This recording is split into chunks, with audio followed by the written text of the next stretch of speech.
three, four.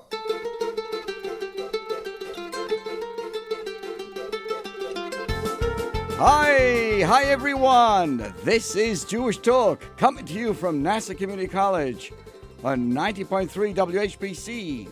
It is also streaming on nccradio.org. Remember that? nccradio.org. You can go on the website and you can see it and hear it all over the place. This program is later archived on Spreaker.com on all your favorite platforms. This program is repeated Sunday evening at 11 p.m. So hi there. My name is Rabbi Pearl. Good morning, good afternoon, and good evening. You know why I say that? Because it all depends on when you are listening or even watching. And right now I'm waving. Raving to the right to the left. Gavald, you can see us on Facebook Live on my page today at facebook.com Anshul Pearl as I say hello to David Klitnick. So hello on the radio, hello online, and hello to the world. My friends, the crisis in Israel is generating a lot of anxiety. And I would like to share today from my experience of how to deal with it. Here is the disclaimer. I'm not going to make you less anxious. I'm not going to recommend any tools or tips or tricks to reduce the intense feelings of panic that so many are experiencing. I have a different recommendation, one that I believe is better than an anti-anxiety strategy or medication. It's time to change our relationship with anxiety. As we say hello to those joining us on Facebook and everybody out there in the radio land. Our society incessantly seeks to be anxiety-free. I think you will agree. We deeply value happiness, solace, peace. In concert with our strivings for emotional satisfaction, we are quick to pathologize distress. Today, even low levels of anxiety, what happens, are enough to warrant a medical diagnosis and immediately a prescription of medications. On the one hand, this makes sense. Who doesn't want to feel calm and joyful? Why wouldn't we seek to eliminate anxiety, fear, sadness, and emotional pain? On the other hand, our quest for emotional peace has ironically increased the prevalence and the severity of anxiety en masse. The moment we or our children feel anxious, we, in a certain sense, it's like a catastrophe, that there's something medically wrong. We view anxiety as a dangerous form of emotional weakness. Why doesn't everyone else feel like this or feel this way? And so we are caught in a vicious cycle. The more we view anxiety as a threat, the more adrenaline pumps into our system when we start to feel uncomfortable. Adrenaline, in turn, increases our physical sensations of anxiety, such as increased heart rate, constricted breathing, and muscle tension. These feelings increase our perception of danger, resulting in more adrenaline being released. I believe this cascade is the main reason why we're facing anxiety, or let's call it an anxiety epidemic today. We have turned anxiety into something to fear. So the moment we feel anxious, we take a nosedive into the abyss of distress. Anxiety is normal. Hello, I'm talking to you. Anxiety is normal. Let's get it straight once and for all. Anxiety is not a disease. It is not dangerous or problematic to feel concern, worry, apprehension, disquietude, or even panic at certain times. On the contrary, anxiety is a normal and expected part of life. The current crisis in Israel is just one example. As the mayor of New York, Eric Adams, put it the other day, we're not all right. If you are upset about the fact that you feel anxious right now, let's consider the alternative. Would you truly be better off if you didn't feel apprehensive, considering everything that's going on? If you're seeking strategies to feel less anxious today, you're headed in the wrong direction. If I gave you every tool I have learned over my many years in so many capacities, it wouldn't be enough. So my friends, let's first accept that anxiety is normal. In fact, it's even a good thing. Yes, it feels awful. No one likes to feel anxious. But once we accept that we feel uncomfortable, anxious at times, very uncomfortably anxious, let me tell you, a number of opportunities arise. So let me give you some of the benefits of anxiety. First, anxiety can deepen our emotional connection with others. Those who are blessed to feel anxious tend to be more in tune with others' feelings. The vast majority of such persons show a heightened capacity for empathy. When we have felt distressed, it's easier to recognize, appreciate, and respond to the struggles and the pain points of others. Similarly, if you want to supercharge any relationship, speak from the heart about your anxieties and vulnerabilities. Many times, we pull back from communicating when we feel anxious, because speaking about our anxieties initially makes us feel worse, as it's easy to distract ourselves from what's on our minds. However, by embracing anxiety and allowing oneself to feel intense pain in the presence of others, we can actually deepen our emotional intimacy. Notably, let me just share with you, the age-old Jewish practice of sitting Shiva calls for mourners to be surrounded by one's community in order to process grief and speak about their feelings. In the context of the current crisis in Israel, I am a strong proponent of people speaking with at least one or two other people about their feelings. Whether it's with your partner, your friend, or even a therapist, allow yourself to lament, to be dismayed, and to be emotionally held by another person. Again, the goal here is not to feel less anxious. On the contrary, embrace your feelings of anxiety and use them to connect with others. A second thought, anxiety can be harnessed for spiritual growth. According to psychological science, the main causes of anxiety include intolerance of uncertainty and the need to be in control. Conversely, anxiety tends to be substantially less distressing when we are able to let go and accept the unknown. This is precisely why the current crisis makes us so anxious. Israel's highly sophisticated and technologically advanced border fence did not stop the terrorists. The current hostage crisis seems to unresolvable without significant casualties. It's extremely challenging to accept that our sense of material security and safety has been shattered. If you're not feeling anxious now, you're not tuned in to the reality of what's going on. Spiritually speaking, the current crisis has highlighted how small and vulnerable we are, and how much is out of our scope of our knowledge and our power.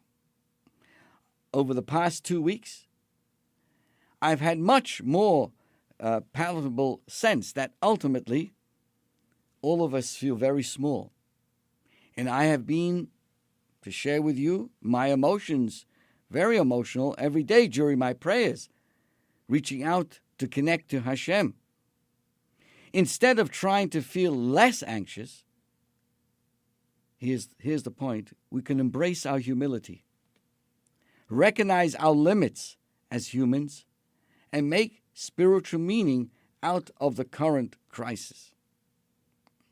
So during this excruciating, difficult time for our brothers and sisters in the Holy Land and Jewish communities around the world, we are reminded of the powerful spiritual practice and power of faith. Faith, Emunah. Good morning to Larry Polonetsky, to Jean Brendenstein, Linda Zellickson, Karen Dumbach, and everybody joining us today. In Judaism, faith is not binary, yes or no proposition. While according to Jewish law, the minimum requirement of faith is the belief in a singular, omnipresent, omnipotent being who is the cause of all existence. To truly live with faith means, though, much more than that. Interestingly, the Hebrew word for faith, emunah, is derived from the same root as uman, which means artisan, craftsman, or practitioner. While becoming an artist often begins with identifying an inborn talent, that talent, if not exercised, can remain undeveloped.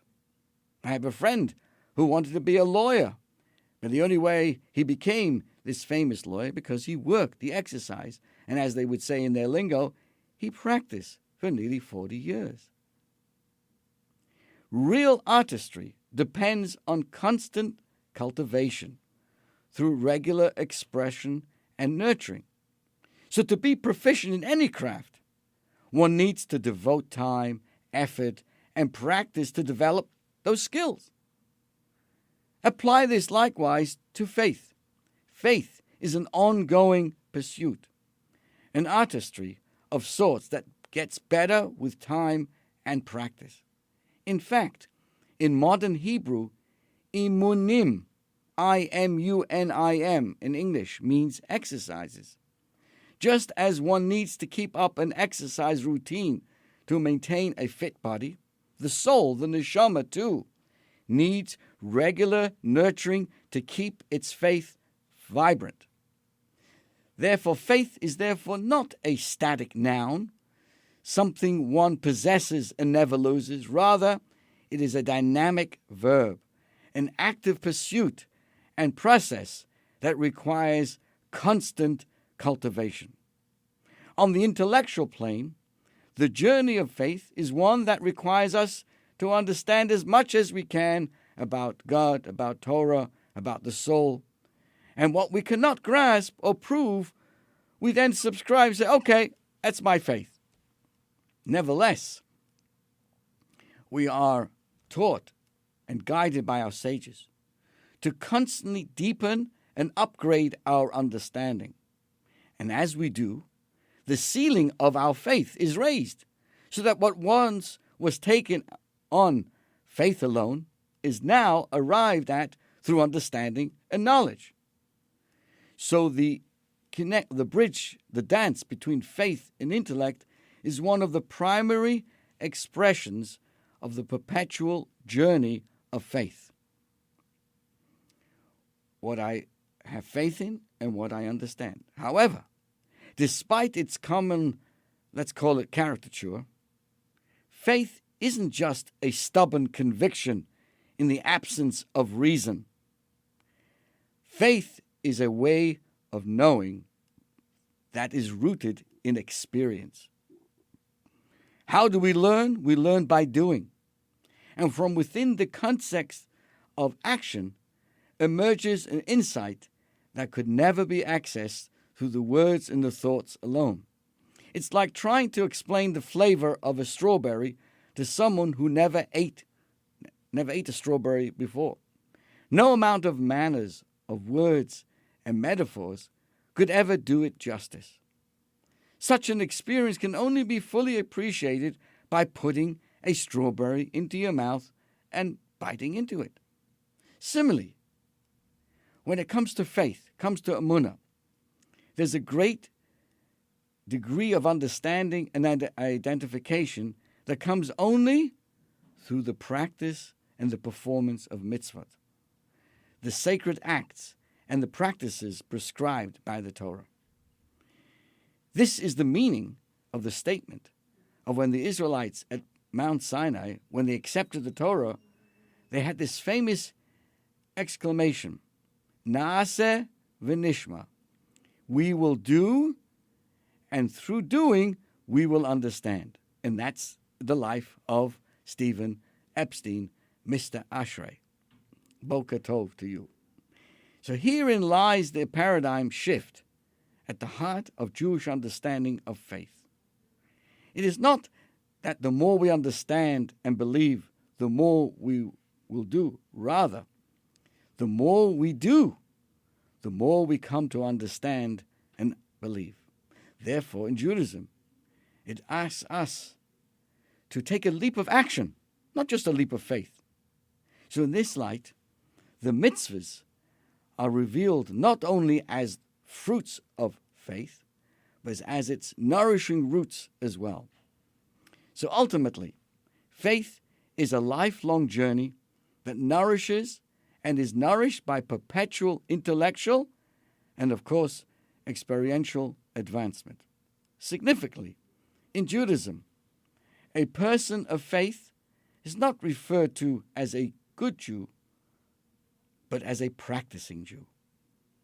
To be engaged in the art and the act of faith is therefore practiced each day and continuously as we strive to perfect this spiritual craft so that our connection to both the Creator and creation expands and deepens with each passing day. So what's the big idea of what I'm sharing you today? And you can understand why we're discussing faith during these very difficult times. Faith is not a static and fixed, but a dynamic and fluid concept. Like the body, the soul needs constant nourishment and exercise in order for it to flourish. I want to share with you a couple of stories that relate to this in real life, so to speak. There's a certain gentleman who wrote his memoirs, Mr. Gordon Sachs, a prominent Jewish activist, I think, in Chicago. And he writes about his audience, his private meeting he had once with the Lubavitcher Rebbe. And do you believe in the revelation, Mr. Sachs? The Rebbe asked him. And the answer was, I believe in God, and I believe he inspires, but I don't believe he writes. I answered. This was his answer. You mean, Mr. Sachs, the Rebbe continued, that there is, in this vast structure, God has created plants, animals, food chains, stars, and planets, and that the only creature in all of creation that doesn't understand how to fit in and live their lives purposely is the human being? And the man answered yes. And the Rebbe continued, what about the complexity of the human body? What about the jewel of the human cell? How does the body ingest food and renew itself with absolute consistency? At that point, Mr. Sachs shrugged his shoulders. And how can you account for the brain and the mind, the Rebbe said? How do they steer this remarkable system in a purposeful and precise way? And what about how we fit into the Earth's ecosystem, where we inhale the oxygen that plants so wonderfully manufacture for us? Could all of this be accidental? And of course, this gentleman writing in his memoir says, how could I answer the Rebbe? And the Rebbe continued, and beyond what happens on Earth, what about all the heavenly bodies in the sky that seem to follow such a perfect order and don't collide with each other? Is man the only creature on the planet without guidelines for living its life? Should man ignore the Torah given to us by God as a roadmap to guide us?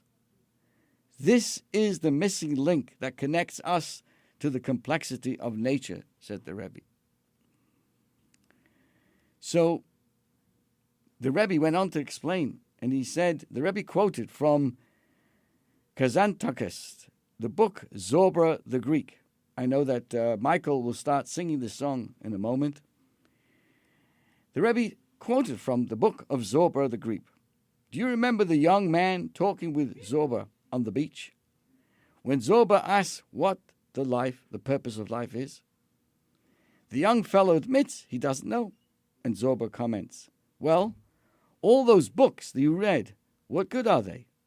Why do you read them? Zorba's friend says he doesn't know. Zorba can see his friend doesn't have an answer to the most fundamental question. That's the trouble with you. A man's head is like a grocer, Zorba said. It keeps accounts. The head's a careful little shopkeeper. It never risks all it has, always keeps something in reserve. It never breaks the string. Wise men and grocers weigh everything. They can never cut the cord and be free. Your problem, Mr. Zaks, the Rebbe said, is that you're trying to find God's map through your head. You are unlikely to find it that way. You have to experience before you can truly feel, and then be free to learn. And the Rebbe turned to this individual, let me send you a teacher to live with you for a year and teach you how to be Jewish. Then you will unleash a whole new dimension to your life. If you really want to change the world, change yourself. It's like dropping a stone into a pool of water and watching the concentric circles radiate to the shore. You will influence all the people around you, and they will influence others in turn. That's how you bring about the improvement in the world. One more on this line as well. A gentleman, a music professor at Columbia University, his name is Kalman Cowell. He became friendly with some of the Hasidim and would often visit them at the Central Synagogue located at 770 Eastern Parkway. Once, he was persuaded by his friends to request a meeting with the Lubavitcher Rebbe. He was apprehensive about the meeting, though, because in his own words, although I felt fiercely Jewish, I didn't believe in God. At the meeting, after exchanging pleasantries, Kalman tells the Rebbe, I appreciate the privilege of being taught more about my heritage here in 770, but I don't want to be here under false pretenses. I have no faith. The Rebbe thought a few moments and said simply, as long as you're concerned about that, I'm not worried. Tragedies, as we see today, aren't the time to question our faith. At times like this, it's the time to implement our faith. And we are currently going through the most horrific and painful time that I can remember.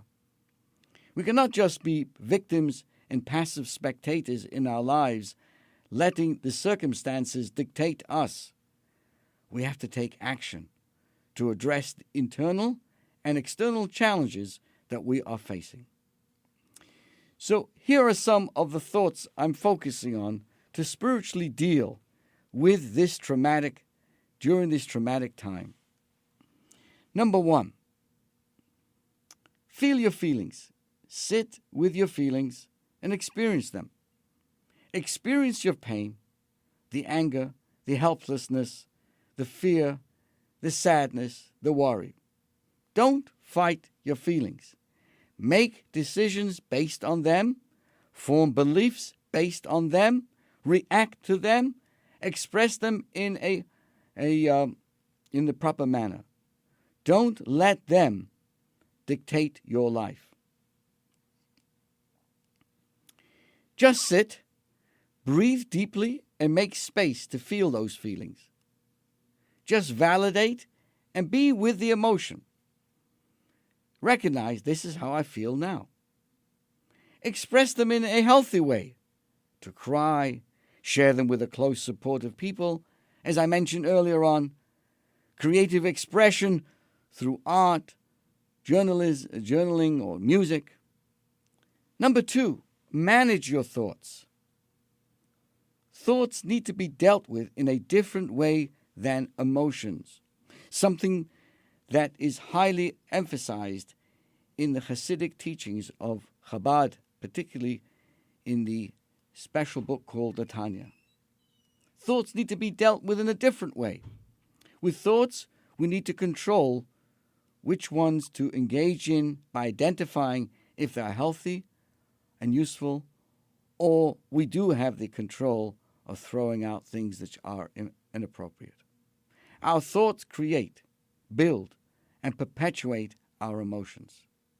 One of the key lines and key teachings of Chabad Hasidus is the Moach Shalat ala Lev, that the brain, that includes the power of thought, has the control over our emotions.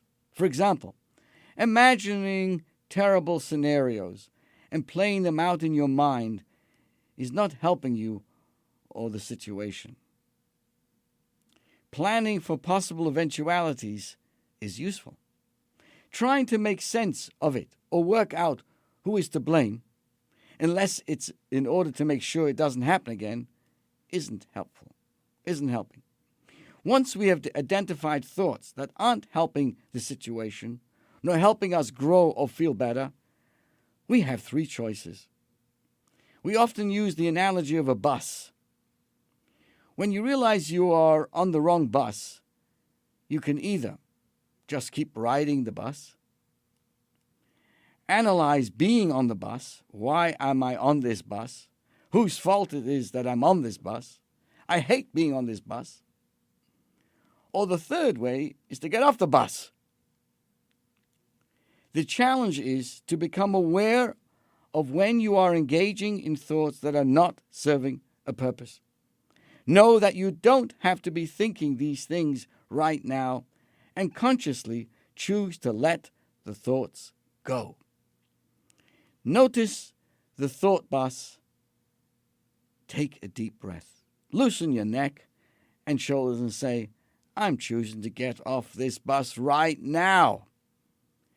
Choose more positive things to fill your mind.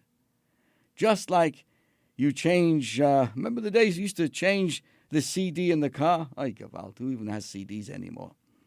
The only thing CDs people have is in the bank. Just like you would change the CD in your car, if you don't like the music, change the CD playing in your head. After a while, you'll become more conscious of when you are riding the wrong bus and to be able to get off more quickly. At some point, you'll be conscious enough to just let the bus pass without even getting on to it in the first place.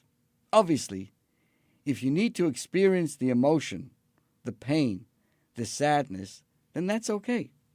Feel what you feel. Just learn to let go of the mental commentary that actually exacerbates the pain. Another idea: do something positive, proactive for yourself and to help the situation. While being totally open to experiencing our painful emotions, we don't want the situation to dictate and define our lives. We are not helpless spectators. We are powerful participants, or even managers of our life. We must keep functioning in a healthy way. Self-care, eat well, exercise, meditate, lavender oil, ich weiß was, nice music, healthy self-expression. Keep on living your life as much as you can. Go to work, see friends. Not only do we not let our pain define us, we use it to take action. Do something that can help the situation, whether it's donate money, supplies, volunteering time, skills, educate people, learn Torah, perform mitzvahs.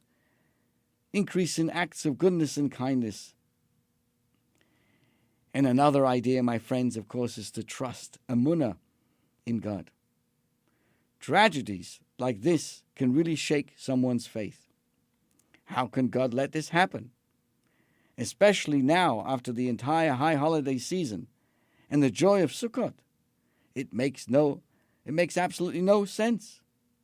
Tragedies aren't the time to question our faith. They are the time to implement our faith.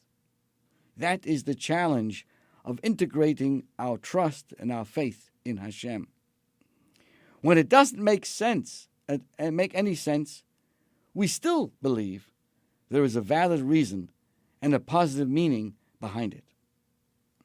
It presently doesn't make sense, so don't try to make sense out of it. You can't make sense out of something that doesn't make sense. This is where our trust in God comes in. And remember that although from our finite perspective we can't make sense of it, we know that in the infinitely bigger picture it makes sense and will lead us to where we need to get to. We must remember of what our history has shown us. We have been battered throughout the generations, and we're still here, impacting the world in a very most positive manner. We won't be victims. We will get through this, and we will become stronger. In the war of darkness versus light, light always wins in the end. We firmly stand on the side of good. And most importantly, unity is most crucial at this time. We must put aside our differences, come together, left, right, religious, secular, all the fascinating names that we found to divide ourselves. All these names are meaningless, superficial to who we really are. We can love and respect each other even if we have differences of opinion. Let us continue, my friends, and I want to say hello to Holly Feynman Lapinel, to Lavana Cohen Lichter. May we have good news. Thank you so much, and to everybody out there on the radio land and the world of Facebook. I want to share with you now from a lady called Sherry Mandel. I'll let you know who she is in a moment, but it does come from Sherry Mandel. And she shares with us her feelings during this time. Even at this devastating time, we can take steps to help us withstand the pain and emerge stronger and more united. Facing carnage, massacres, dead bodies, dead soldiers, pain the likes of which most of us have not endured before. The grief and the fear and the anger feel overwhelming. But we have our faith in Hashem. We will be victorious. Though the price for our people is unbearable, yet even in these devastating times, says Sherry Mandel, we find resilience. Now I will share with you who is talking. Sherry Mandel is the mother of 13-year-old son Kobe and his friend Yosef Ish Ran, who were murdered near their home in Tekoa by terrorists in the year 2001. And she continues, I'm not a naturally resilient person, but through the years, my family and I have learned a lot about recovery and resilience. I have also learned about the resilience from the bereaved families and children that we work with in what is now known as her Kobe Mandel Foundation. Some of us are naturally resilient, but those of us born without resilience can work on building it. Just as we've been discussing, the power of faith must be continuously worked at. Even now, in the midst of this horrific war, there are ways of building resilience. This lady, Kobe Mendel, actually wrote a book called My Road to Resilience. And I share some of her thoughts. Chaos. We're now in the midst of the chaos, the confusion, the lack of control. The whole country is reeling. It is hard to feel safe or secure. Accept your fear, pain, and anxiety. These are normal reactions to an abnormal world. On the other hand, do whatever you can to limit the chaos. Don't watch any images from the massacres. Don't listen to the news over and over. You don't need images of slaughter engraved in your brain. A second most important thought that I often share with my own congregation. In Jewish thought, creating resilience rests not only on the individual, but on the community. Community is a profound feeling of responsibility for others. You cannot compare a person who lives all their own, never participates in community activity, sadly does not come to synagogue, does not have that sense of community. They have a much harder time with resilience. Because when you come to shul, as an example, you find compassion, you find other people's opinions, you find a sense of responsibility that people share with each other, and that allows us to share a sense of mission and destiny in healing our world. So find people to talk to. Become a helper yourself. By the way, if you know anybody in particular who is worthy of being recognized for being a caregiver on any thought, on any level, let me know. Drop me a line, send me an email, rabbipearl@chabadmineola.com. We're looking during this very difficult time to recognize those who've stepped out of line to become a helper of others, whether it's in the health field, whether it's in the just simply family, helping other family, whatever it may be. Help me identify and let us learn, be inspired for those who step out of line to help others. So in a time like this, let us ourselves become a helper, to practice kindness and compassion, both for ourselves and for others. Do something to make yourself and others feel better. I don't know, babysit, collect supplies, money to help the soldiers, call a friend, connect with people and with the community. Appreciate all the goodness that volunteers are doing, the feelings of unity it brings. This war makes us feel fractured and shattered. So the best antidote to that is connection.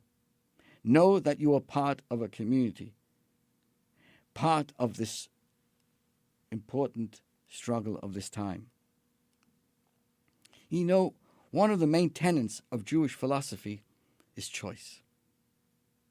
Choose to believe is so important that ultimately light will destroy all darkness. Choose those things that ground you and make you feel safe. Make sure you know what to do. Make sure all the things in life are in order. Choose activities that structure, that gives us a sense of control. Choose to go for a walk, whatever. I would say as a rabbi, choose to increase in our mitzvahs, putting on tefillin, lighting Shabbos candles at the right time, making sure we have the security of a kosher mezuzah.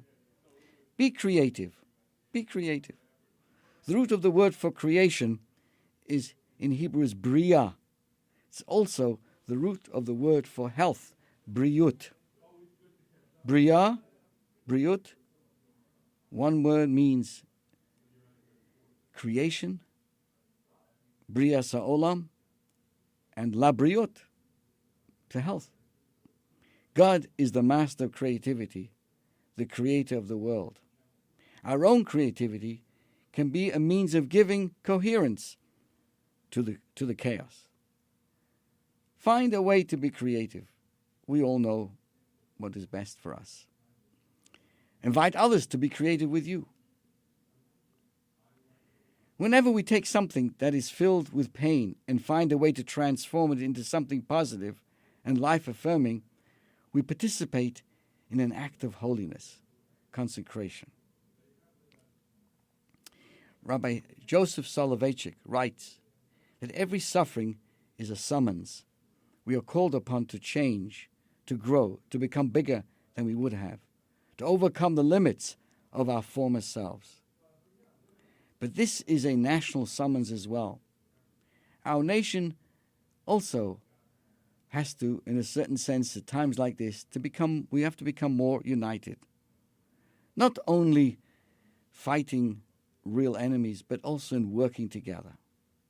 Our different opinions cannot be allowed to fracture us. In the ethics of the fathers, we learn, who is the wise person?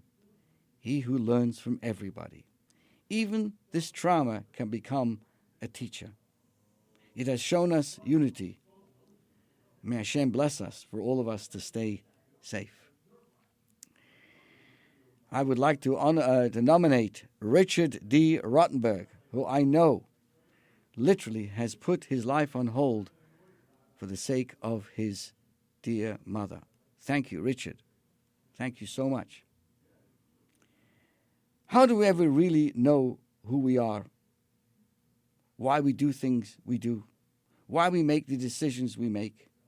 As children, we are raised in an environment where choices are made for us, and our specific circumstances and surroundings often determine how our lives are lived. As we grow older, we gain more independence and freedom. We are given more responsibility. We have more say in different matters. And at a certain age, we leave our homes, where we are finally on our own, and we determine how we will live. Yet there's always a question as how we come to these decisions. You see, if we follow in the way that we were raised, then we have to wonder if we really chose this for ourselves, or if we are doing this because it is what we know and what we are comfortable with. On the other hand, if we rebel against our upbringing and do the opposite, then the question still remains. Are we doing what we feel is right? Or are we just not doing things the way we were taught? So the lifelong process of figuring out who we are and who we want to be is what the Torah portion of this week, Lech Lecha, is all about. There's a Hasidic concept that we should live with the times, meaning that as each Torah portion is read, we need to find ourselves, our lives in these words. The Torah, when properly learnt, should actually unveil our own personal autobiography. So what do we learn from Abraham? Abraham is a rebel. From the very beginning, a very young age, but he was a rebel with a cause. The Medrash teaches us that as a small child, he was sent to a cave for solitary confinement, where he spent 3 years. When he emerged, he knew Hebrew and knew that there was a God, the creator of the world. He came out knowing who he was and what he believed, and he began a lifelong process of breaking the idols in the world around him. How did he learn when there was no one to teach him? The answer is he looked within. He read his soul. It is said that when the whole world was on one side, Abraham was on the other side. It is this very word, aver, or ivri, the term for Hebrews, ivri, aver, where in Russia, when they used to stamp a Jewish person's passport, it was called yevrei. Ivri comes from the Hebrew word, ivri. For as Jewish people, we are commanded to follow the Torah and live according to its ways, even if the whole world is against us. This is why a convert to Judaism is called the son or the daughter of Abraham. For a convert has the greatest test of all. The convert is the potential Jewish soul that has been born to a non-Jewish parent. The convert is the one who has to stand on the other side to break away from how he or she was raised, educated, and brought up to believe, and say, no matter what you think, I know my soul, and I am a Jew. And yet, it is not only the righteous convert, but every one of us that needs to do this as well. Each Jew must look at him or herself and ask the question, who am I? What do I believe? We are not intended to be robots. We must do, but we must also know and understand. Judaism is not only about practicing, it is about living. So in a sense, we need to meet ourselves all over again. The Torah portion begins with the words, Lech lecha, go for yourself, from your land, from your place, where you were born, and from your father's house, to the land that I will show you. According to the Zohar, the words Lech lecha, which constitute the name of the Torah portion, are in the opening verse, to not only mean go for yourself, but also simultaneously mean to go to yourself. And how do we go to ourselves? How do we discover who we truly are? Well, the sentence continues. We need to leave our land, our birthplace, and our father's home, which really means that in order to really know ourselves, we must temporarily distance ourselves from the influences of those around us. This doesn't mean that we need to physically move or go anywhere. But spiritually and emotionally, we need to meet ourselves all over again. So we must leave our land, society at large, the culture, the socioeconomic pressures. We need to stop worrying about what the world wants from us and start looking within to our soul to know what we want from ourselves. Good morning to Jonathan Wolf. When we want to know what God wants from us, we just simply turn to the Torah. That's not enough. We must go from where we were born, from our more direct surroundings, from those whom we were raised with in a certain sense, from the school systems, our society, communities. You understand what I'm trying to say is, I don't think anybody will disagree with me that most of our life is basically influenced by everything around us. And we must not allow those influences to get in the way of learning who we are or who we truly are meant to be. And then, hardest but just as essential, we must go, as it indeed indicates by Abraham, we must leave our father's home. What does that mean? We must recognize that as much as we want to live in the very path that we were raised, ideally this is the case, we must choose it for ourselves. We must take ownership of this direction. It is then and only then that the new land is shown to us, our potential, our possibilities, and the world that awaits us. It can only then that we can progress, for we cannot move forward until we truly know who we are. This is how we lech lecha, go from ourselves back to ourselves. Even a fish that is dead will move with the current. And as we do this as Ivrim, willing to stand on the other side, as those who will pursue truth and righteousness, even when popular view may greatly differ, that's who we are. The more we break from the idols in our own world and the world around us, the stronger we can become. This is what Abraham teaches us. This is what it means to be who we are, to swim against the current, to reveal our godly soul and our unique missions in this world. When we go from ourselves to ourselves, to discover and reveal our true essence. My friends, this subject, all these ideas are very, very important. I just wanted to help you appreciate these ideas during this very, very difficult time. There's much to talk about, and many, many ideas that I would love to share with you. I will have to leave it to postings on Facebook and elsewhere to continue these ideas in a more substantial way. There is one area that there is other areas so much that's so important, but I do want to share this with you as well, to appreciate the bigger picture as well. Once upon a time, Superman fought for truth, justice, and the American way. While he was off doing what he did, flying through the air, truth and justice and the American way flourished on the American continent. Superman flew with confidence and with righteous courage, bold in the knowledge that thanks to his fighting spirit, the American way of life was able to thrive. Let us imagine for a moment if America decided that a time Superman was off on a mission, normal life must not carry on.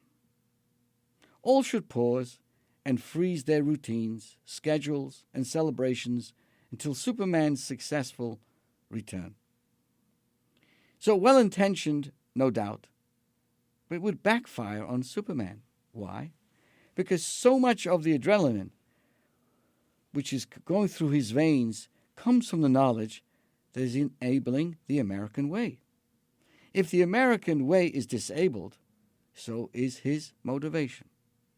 A fighter is invigorated by the knowledge that his sacrifice is making someone's life better, deeper, higher.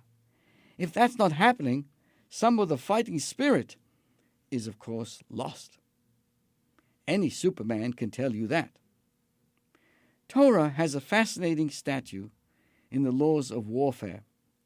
When the army returns triumphantly from the front, weighed down by the spoils of war, those spoils must be divided equally between those who fought on the front lines and those who held down the fort on the home front. Why? Why should those who remained at home receive anything? And why an equal share? Superman can explain it. If there was no one back at home, no one to protect, no one to fight for, it becomes nearly impossible to feel any fighting spirit. They say it's not the size of the man in the fight, it's the size of the fight in the man. And the size of the fight in the man depends on what and whose he's fighting for.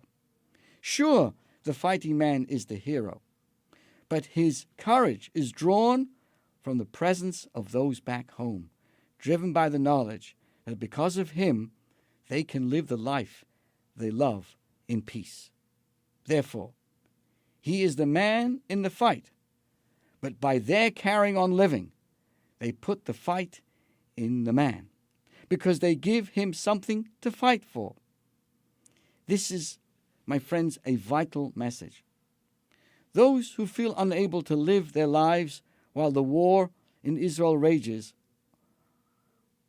on are making a big mistake. The soldiers of the IDF, our modern-day Superman, are fighting for something: truth, justice, and the Jewish way.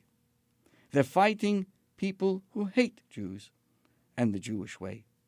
They're fighting precisely so that you and I should be able to live that lifestyle in peace.